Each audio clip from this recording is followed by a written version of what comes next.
Rings of Power. 10 quotes that sound like they came directly from J.R.R. Tolkien.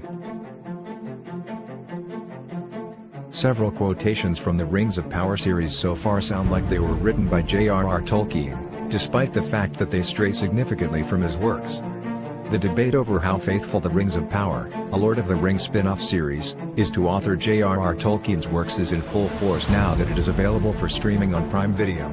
There is disagreement among Middle-earth book readers as to whether the legendary tale would ultimately approve of the adaptation given the considerable changes made to the plot, characters, and timing. There were multiple books that provided detailed descriptions of the Second Age of Middle-earth. Instead, Tolkien wrote about this time as a history that happened gradually over the course of various books, including his own handwritten letters. As a result, the new series had little Tolkien speech to draw from when creating character lines. Despite this, a number of passages from the Rings of Power seem to have been penned by the poet. Regardless of how well Tolkien's legacy is perceived by fans, the writers of the show undoubtedly considered his writing style. Until the moment of our complacency, it blinds us. Galadriel. Audiences realized that the Second Age Galadriel from Rings of Power was more ferocious than her Lord of the Rings counterpart right away. The younger ethereal elf still has a beautiful manner of speaking, it is evident despite this transformation. Galadriel persists in trying to explain why it is so important to stay cautious even if few people seem to want to heed her warnings about Sauron's impending presence. According to her, evil is still hanging over them and is only waiting for them to let down their guard. Scan the QR code for additional scene. We had no word for death. Galadriel. The elves of Valinor had only experienced happiness and beauty prior to the actions of Morgoth in the First Age. As Galadriel noted, we had no term for death, for we assumed our joys would be eternal, because anyone who was immortal and who lived on a magical continent of gods would feel secure. However, Galadriel goes on to explain how her people engaged in battle and swiftly gained a number of names for death. Several of her loved ones died as a result of the devastation of war, and despite her flowery rhetoric, it is obvious that she is still in grief. Scan the QR code for additional scene. For unlike the stone, her gaze is not downward, but up. Finrod. In Tolkien's books, Finrod and Galadriel's relationship was only briefly touched upon, but Rings of Power has produced a charming reconstruction of what their days in Valinor would have been like. Galadriel's poetic speech pattern appears to have been passed down from her flamboyant older brother. His allegory of a ship and a stone, which he used to teach the young elf to hold her head high, finally reminds one of a song from the Lord of the Rings. Scan the QR code for additional scene. Find the light, and the shadow will not find you. Finrod. Tolkien enjoyed using words creatively. He was after all a linguist who had spent countless hours creating several elven languages. As a result, his writings are filled with ironies that use opposing words and concepts to amuse and instruct. Because of this, Finrod's counsel to stay in the light and his revelation that the only way to tell the difference is to touch the darkness seemed appropriate for a story that was inspired by Tolkien. Scan the QR code for additional scene. The same wind that seeks to blow out a fire. Gil-galad. If elves didn't employ metaphors in every daily discourse, they wouldn't be elves. Of course, the High King Gil-galad, one of the Second Age's most significant figures, could be no exception.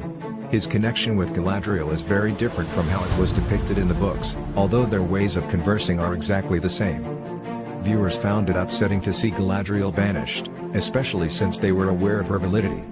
Gil-galad acknowledged that Galadriel is correct and that he has sent her away in an effort to stop her from unintentionally harming others. In his comment, the same wind that strives to blow out a fire may also cause it to spread.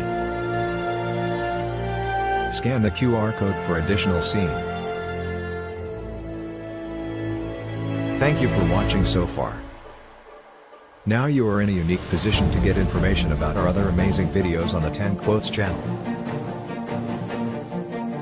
The links for the videos are listed in the description. Don't forget to subscribe to our channel. It will be the end of not just our people, but all peoples. Gil-galad. The world is better off united, according to the tales of Middle-earth. For many ages, the various races of the continent have been at enmity with one another. However, as was seen in the First Age, they can only effectively combat evil while working as a team. As a result, Gil's statement Galad's regarding the necessity of protecting all life in Middle-earth and the threat that still looms is entirely consistent with how Tolkien saw his character. It was a strong comment coming from the king who would eventually create the last alliance of elves and men.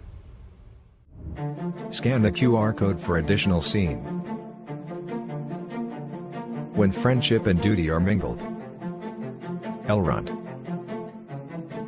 Fans of The Lord of the Rings will always remember Elrond as the regal elf who delivered moving, rambling monologues. This makes it amusing to imagine him as a young, aspirational politician with a playful personality.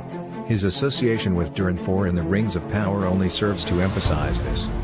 Of course, the young Elrond still speaks in the diplomatic manner that Tolkien intended, even during the enjoyable rock-breaking competitions in Khazad-dûm. Elrond's comment, "It is hard to perceive what is right when friendship and duty are intertwined," makes it obvious that he will have to make some challenging decisions as the story progresses, revealing to viewers how he came to be the lordly figure they are familiar with. Scan the QR code for additional scene. There can be no trust between hammer and rock. King Durin III. In Tolkien's mythology, elves and dwarfs are seen as opposites. One race was designed to rule above the mountains, while the other was intended to rule below. Ultimately, it is not surprising that the opposing creatures regularly disagreed with one another. According to Tolkien, Celebrimbor and Durin III got along well during the Second Age.